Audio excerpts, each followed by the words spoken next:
Joseph Smith had none of Johnson's learning or finesse, but he was mammoth too, and a genius in what the literary scholar Harold Bloom has called religion-making.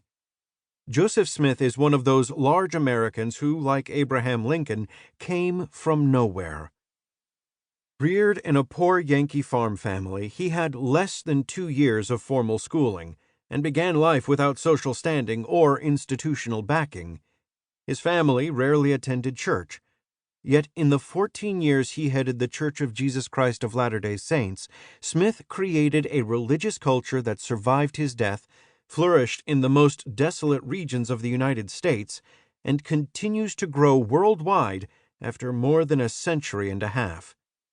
In 1830, at the age of 24, he published the Book of Mormon, the only person in American history to produce a second Bible, an entirely new revealed work to stand beside the traditional scriptures. He built cities and temples and gathered thousands of followers before he was killed at age 38. Smith is interesting for what he was, as well as for what he did. He was the closest America has come to producing a biblical-style prophet, one who spoke for God with the authority of Moses or Isaiah. He was not an eloquent preacher. He is not known to have preached a single sermon before organizing the church in 1830. But he spoke in God's voice in revelations he compiled and published. A revelation typically began with words like, "Hearken, O ye people which profess my name, saith the Lord your God." Many thought him presumptuous, if not blasphemous, and he made no effort to prove them wrong. He did not defend his revelations or give reasons for belief. He dictated the words and let people decide. Everything he taught and most of what he did originated in these revelations.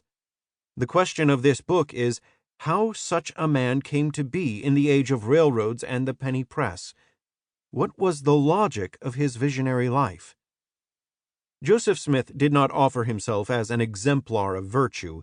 He told his followers not to expect perfection. Smith called himself a rough stone, thinking of his own impetuosity and lack of polish. He was sensitive to insults and could not stand to be crossed. Twice he was brought to trial before one of his own church councils for scolding offenders too severely. He so dominated the rooms he entered that some thought him arrogant. But it was his iron will that brought the church, the cities, and the temples into existence. He was warm and affectionate, too. He loved to sit in council with his brethren. When imprisoned with a group of them, he wrote his wife Emma about being chained together in the bonds of love. Letter after letter to Emma expressed affection for her and the children. That his doctrine of plural marriage drove a wedge between the two of them was the great sorrow of his life.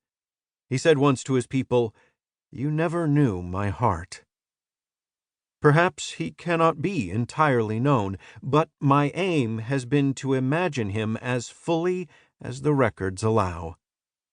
I have also undertaken to explore a side of Joseph Smith not adequately examined in other biographies: his religious thought. There are good reasons for this neglect. His thought is not easily encapsulated or analyzed. His teachings came primarily through his revelations, which, like other forms of scripture, are epigrammatic and oracular. He never presented his ideas systematically in clear logical order. They came in flashes and bursts. Nor did he engage in formal debate. His most powerful thoughts were assertions delivered as if from heaven. Assembling a coherent picture out of many bits and pieces leaves room for misinterpretations and forced logic. Even his loyal followers disagree about the implications of his teaching. Despite the difficulty in extracting its essence, the thought cannot be neglected. Doctrine attracted the early converts, most of whom had not met Joseph Smith before joining the church, and remained a significant reason for the survival of Mormonism after his death.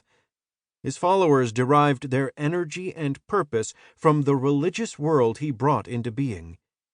Imperfect as a summary must be, that world has to be recreated to understand Joseph Smith's life and influence.